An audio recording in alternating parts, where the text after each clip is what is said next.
Power is never given, it's taken. Look around you.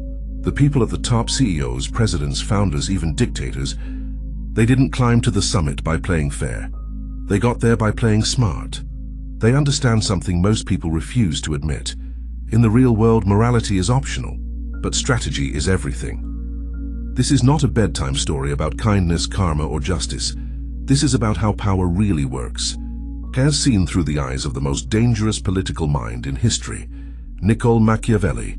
He believed that if you want to rule, to dominate, to survive, you can't just be good. You have to be feared, respected, and impossible to ignore. In this video, I'm going to show you how to think like a ruler, how to build influence that can't be broken, neutralize threats before they strike, and control how people see you, all without ever getting your hands dirty. Because in a world obsessed with appearances, the one who masters illusion rules reality. This is how to think like a Machiavellian prince. Now, before we go deeper, you need to understand this. Machiavelli wasn't a monster, he wasn't a tyrant, he was a realist. Born in 15th century Florence, a city riddled with betrayal, corruption, and endless war, he saw power not as it should be, but as it is. He worked as a diplomat. He watched kings fall. He watched allies turn into enemies overnight. And when he was exiled and betrayed himself, he wrote one of the most brutally honest guides to leadership ever created, The Prince. This book wasn't for saints, it was for survivors. A field manual for navigating a world where hesitation equals defeat and idealism is a liability. Machiavelli didn't invent manipulation, he just exposed it. And in doing so, he handed us the blueprint for how power actually works. So let's get something straight. No one is coming to hand you power. You either take it, or you watch someone else take it from under your nose. According to Machiavelli, crisis is not something to fear. It's a window of opportunity. When systems break down, when leaders freeze, when the masses are confused and afraid, that's when a prince rises. Not by luck, but by design. Because fortune, Machiavelli said, favors the bold. And boldness in his world doesn't mean recklessness. It means strategic aggression. If the existing order is crumbling, challenge it. If your enemies hesitate, strike first. And if you move decisively. Let me give you an example. Agathocles of Syracuse, born the son of a potter, rose from nothing. He joined the military, gained the army's trust, and when the moment was right, he summoned the city's elite and had them all executed in a single night. Brutal, yes, but effective, undeniably. He eliminated every threat in one move, and from that chaos, he built control. That wasn't random violence, that was calculated dominance, because in Machiavelli's world, half measures invite disaster. Hesitation breeds rebellion. But here's where things get even more real. A Machiavellian ruler doesn't strike unless it serves the state. He doesn't indulge in cruelty for its own sake. He acts only when the outcome strengthens his position. This isn't about being evil. It's about being clear-eyed, about understanding that in moments of instability, you either move with intent or you get left behind. The prince doesn't wait for permission. He builds the future or gets erased by it.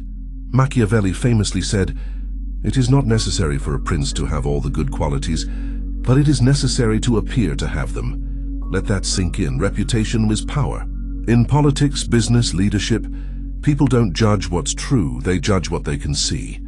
If you want to keep power, master perception. Be seen as honest, be seen as generous, be seen as just.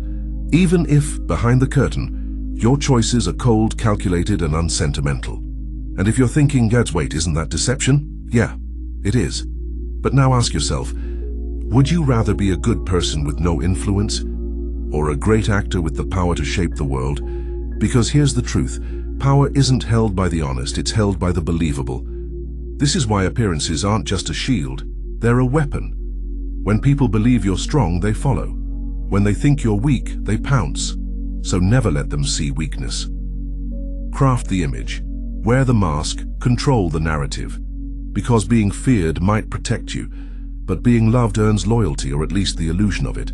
And that illusion, it buys you time. Time to strike, time to regroup, time to build something that actually endures. If you're still here, it means you're not like most. You're not soft, you're not naive. You're here because you want to understand real power. So let me ask you something. Why haven't you subscribed yet? Seriously. If you're this deep in and still haven't clicked subscribe, what's stopping you?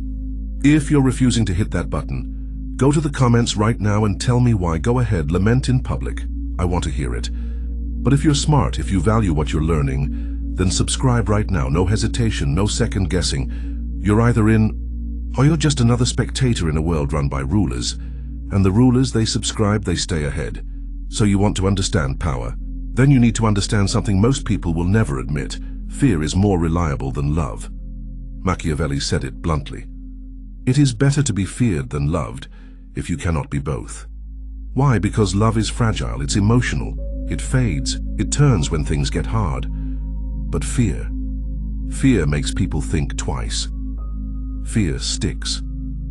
The person who loves you might forgive your mistakes, but the person who fears you will never test your limits. That doesn't mean you have to be cruel. It means you must never be perceived as weak. Never let people think they can cross you and get away with it, because if you give them an inch, they will take everything. The Machiavellian prince doesn't just lead. He instills a subtle dread, not through violence but through presence. A certain calmness that makes people uneasy, a silence that feels heavy, a glance that communicates, "I'm watching. I never forget." That's the kind of power that doesn't need to raise its voice. It just exists, and people adjust themselves around it. But here's the catch. Fear without respect will make people plot against you, so it must be balanced.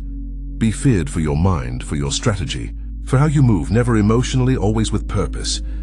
Now let's talk about one of the most powerful but overlooked tools of control: indecision. In Machiavelli's world, uncertainty is a disease.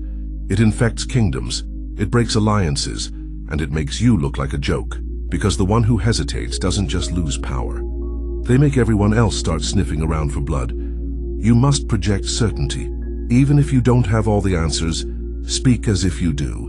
Even if you're not sure, act it like you are. Because in times of confusion, people crave direction. They will follow anyone who seems like they know what they're doing, even if they're wrong. So be the loudest voice in the room. Be the one who decides, because whoever decides leads. And when your enemies can't predict you, they can't stop you. That's another law Machiavelli understood. Unpredictability is a tactic. If they think you'll zigzag, if they think you're passive, strike. If they think you're weak, show your teeth. Make your enemies nervous, force them to play defense. Because the minute they feel safe around you, you've already lost. Let's look at a real example. Cesare Borgia. Machiavelli studied him obsessively. Borgia was cunning, ruthless, and incredibly strategic. He hired a cruel enforcer named Ramiro to crush resistance. Once the public hated Ramiro enough, Borgia had him executed in public. The message was clear: I will bring order, and I will remove monsters. But guess what? He was the one who unleashed the monster to begin with. It was all planned. Chaos, then control. Terror, then mercy. He made the people thank him for saving them from a disaster that he created. That is next-level manipulation, and Machiavelli admired it, because he saw it for what it was: political genius. That's what you need to learn. Sometimes you let the fire burn just long enough for people to panic, and then you arrive with the water. You become the hero of a crisis you engineered. This is the mind of a Machiavellian prince, one step ahead, always calculating, never emotional, always strategic. And it gets even deeper.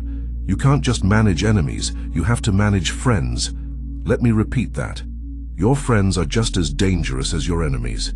The people closest to you, they're the ones who know your weaknesses. They know how to frame your moves as mistakes. They know how to smile while plotting your downfall. So what do? Never give someone more power than they need. Never let someone get too comfortable, and never let loyalty go untested. The Machiavellian prince doesn't surround himself with yes men. He surrounds himself with useful people, people who understand their place, people who are easy to remove. And if someone starts getting too bold, too visible, starts thinking they should be in charge, cut them off quickly, quietly if possible, publicly if necessary. Make it clean, make it final, send a message. This is how empires survive, not through kindness, but through clarity. Look, I know some of you are uncomfortable with this. You're thinking, but I don't want to manipulate people. I just want to be honest and good. That's fine. But don't expect to hold power. Don't expect influence. And definitely don't expect people to be loyal to your goodness, because they won't be. People are loyal to power, to confidence, to whoever they think can protect them or destroy them. So you've got a choice. Learn how power works, or stay blind and hope it treats you kindly. But the people who think like Machiavelli, they don't hope, they shape outcomes. And if you're learning something right now, if you're starting to see the world through this lens, then why are you still not subscribed? Seriously. What's stopping you? Is it the button? Is it the commitment? Listen, this is not a feel-good channel. This is not some recycled self-help fluff. This is the real game most people are too scared to talk about. If that's not worth a subscription, go to the comments right now and explain it. Explain why you'd rather scroll into oblivion than learn how to lead. I'll be reading, but if you get it, if you understand that this kind of knowledge is rare, then stop thinking and subscribe now. Step off the sidelines. Start seeing the world as it really is, because we're not done yet. The next part? That's where we get into the deepest level of control. Narrative warfare, political optics, and preemptive strikes. This is where the Machiavellian mind doesn't just survive, it thrives. Let's say you've mastered silence. You've learned when to move, when to wait. You've become unpredictable, respected, even feared. Good, now it's time to evolve. Because real power doesn't just come from actions.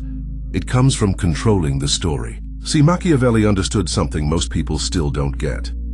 He who controls the narrative controls the kingdom. This is the battlefield you're already on, whether you realize it or not. And the most powerful players, they're not using swords or guns. They're using perception, reputation, symbols. The game is no longer chess, it's theater. Let me break this down. A Machiavellian prince isn't just thinking about how to win. He's thinking about how the win looks, how it's remembered, how it's spun.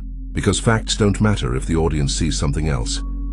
Control the story, and you don't need to silence the crowd. They'll silence themselves for you. So how do you control narrative? You master 3 things. 1. What you reveal. What you hide. When you speak, or stay silent. Simple in theory, lethal in practice. The modern Machiavellian doesn't just post online. He crafts a myth. He curates his image. He designs what people think they know. Every interview, every tweet, every photo, intentional. Rumors, let them swirl, then leak a more compelling version of the truth, or better yet, a useful lie. You don't need to convince everyone. You just need to set the tone. Let the public fill in the gaps. They will.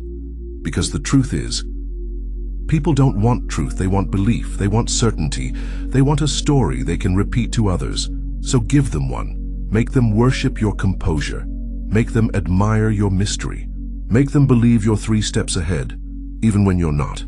That's the game. Let me be clear, this isn't about being fake. It's about being strategic. Even Machiavelli didn't hate religion, morality, or law. He respected them. He saw them for what they were. Tools to unify people, flags to rally behind, excuses to justify control. You think modern politics is any different? Look around. Every leader uses morality as a sword and a shield. They sin in private, then preach in public. Why? Because image odds reality, perception, purity, optics are everything. So here's what the Machiavellian prince does. He hides his hands, he lets others get dirty. He plants seeds quietly. And when the fruit ripens, he shows up smiling, clean, composed, and untouchable, behind closed doors, ruthless, in public, graceful, because power isn't just about force, it's about plausible deniability. Now let's get darker. You will face rivals, some loud, some clever, some pretending to be your friend. Your move, preemptive strikes. Don't wait to be betrayed. Don't wait for the knife in your back. If someone threatens your position, remove them. Coldly, completely, publicly if the message needs to echo. Quietly if your reputation matters more. That's what Napoleon did. When General Pichegru and others plotted against him, he didn't hesitate. Some were arrested, some were exiled, some just disappeared. It wasn't cruelty. It was clarity. Because Machiavelli warned us, never wound a rival you can't kill. If they're still breathing, they're still dangerous. If you humiliate them, you create a martyr. If you forgive them, you invite rebellion. You must act with precision, not paranoia, with boldness, not desperation. That's the law. Strike first, strike smart, strike clean. And yes, sometimes that means using others as pawns. Sometimes that means playing dumb while you orchestrate everything. But remember, your goal isn't just survival. It's dominance, it's control, it's legacy. You want to be the one they talk about long after you're gone, not with pity, with awe. Now ask yourself something. Are you willing to be misunderstood if it means you win? Because the road to power is lonely. It's cold. It demands choices most people can't live with. But you're not most people. You're still here, listening. And if you've made it this far, I'm going to say this clearly. You need to subscribe, not for me, for you. Because if you're learning more here than from your teachers, your parents, or your so-called mentors, then this is where you belong.